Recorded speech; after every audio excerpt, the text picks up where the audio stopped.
And finally, new rule, since it's Halloween, I must tell you all a ghost story. And this one is...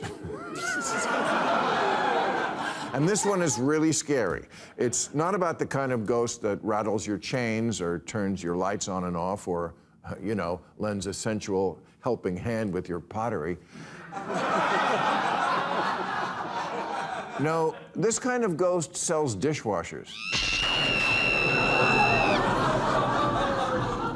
Or at least it did. Yes, I'm talking about a ghost brand. A ghost brand. That's a company or a store that, like Sears, still exists, but only as a pathetic shell of its former self. The brands that make you say, oh, they're still making that? Because they screwed themselves out of relevance, and now their logos haunt us, wandering, neither alive nor dead, like Mitch McConnell.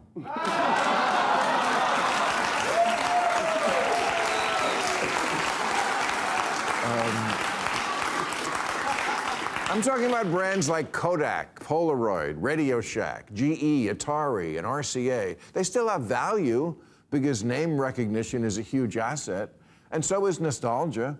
You trust Hitachi to make a magic wand because Mom had one.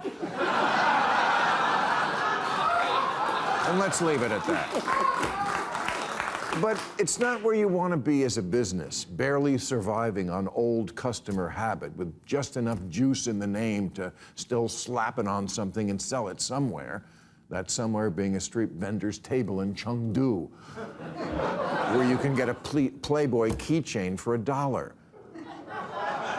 Yes, the cautionary tale of the ghost brand is an important one because it applies not only to business, but also to politics. I fear the Democratic Party is at risk of becoming a ghost brand, too. Like Sears, it used to be mighty and ascendant and popular. Sears once accounted for 1% of the entire American economy and 41% of the appliance market and built the country's tallest tower. Democrats once controlled Congress and the Supreme Court, or at least competitive. But now, even at a time when President Trump is turning 250 years of democracy into jeans shorts, the Democrats have their lowest rating in 35 years, 63% unfavorable. What happened? I don't know. What happened to Sears? It used to be synonymous with the American dream because it kept faith with what the customer wanted. Did we love Sears? No, but that was besides the point. You just went. It was like an Avatar movie that sold tools.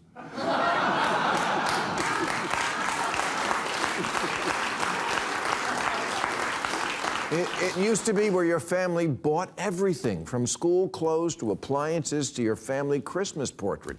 Now, Sears is a great place to go if you want to be alone. But you better hurry. Sears used to have 3,500 stores, and now it has 5.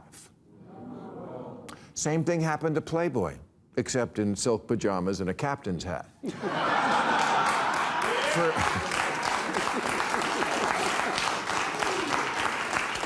For 66 years, Playboy magazine was also a fact of American life. Sears sold your father a mattress, and Playboy was what he hid under it.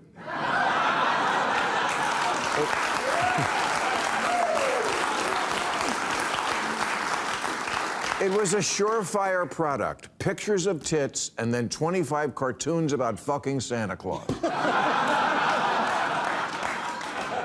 Plus real journalism. You could read an interview with Carter while enjoying photos of Bush.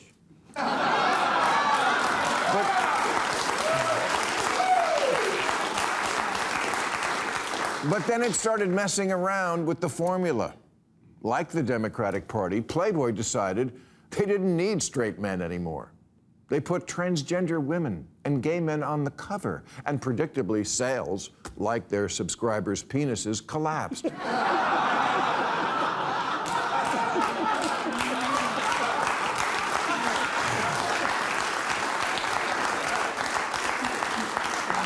The staff began using terms like intersectionality, sex positivity, and privileging. And in response, Playboy readers used terms like no thanks, get the fuck out of here, and bye-bye.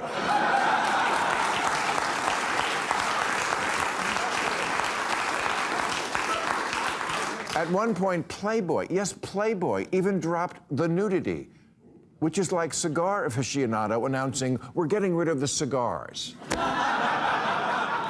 It went from entertainment for men to re-education for nobody, and enlightened their way to unpopularity. Meanwhile, Kim Kardashian posed for another magazine and broke the internet with her ass.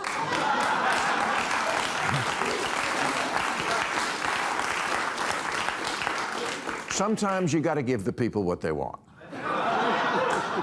But for some weird reason, it's apparently tempting for some people to not do that. Because even Cracker Barrel recently decided that they felt a little embarrassed that it was so popular with bumpkins who salivate at the sight of an old wagon wheel screwed to the wall.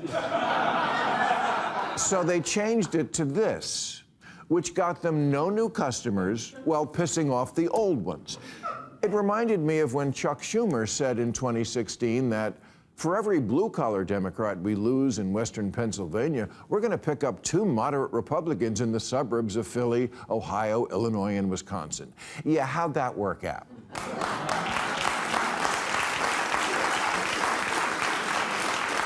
But at least Cracker Barrel had the sense to immediately say, oh shit, sorry, and put the sling blades back on the wall. Democrats don't seem to be doing that. They still seem to want to be that upscale store that impresses celebrities. Anybody remember Barneys?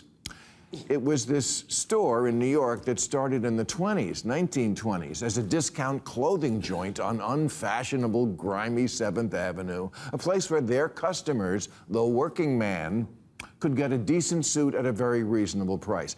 I remember going there in 1993 to get my wardrobe for a new show Comedy Central was launching called Politically Incorrect. Oh, thank you. Yeah. We had no budget, and this was a place you could buy 5 suits for $2 grand. Well, right after that, they opened a place on Madison Avenue, Barneys did, where you could buy 1 suit for $5 grand. They wanted to party with the cool kids, and for a while they got to, for a while. Now they're a ghost brand that exists as a mini boutique inside one Saks store.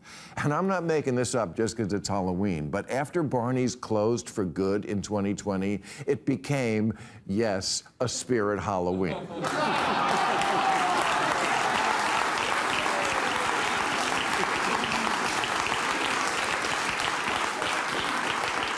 I'm just saying, Democrats need to get their shit together because America needs 2 political parties, not 1 party and 1 Halloween store.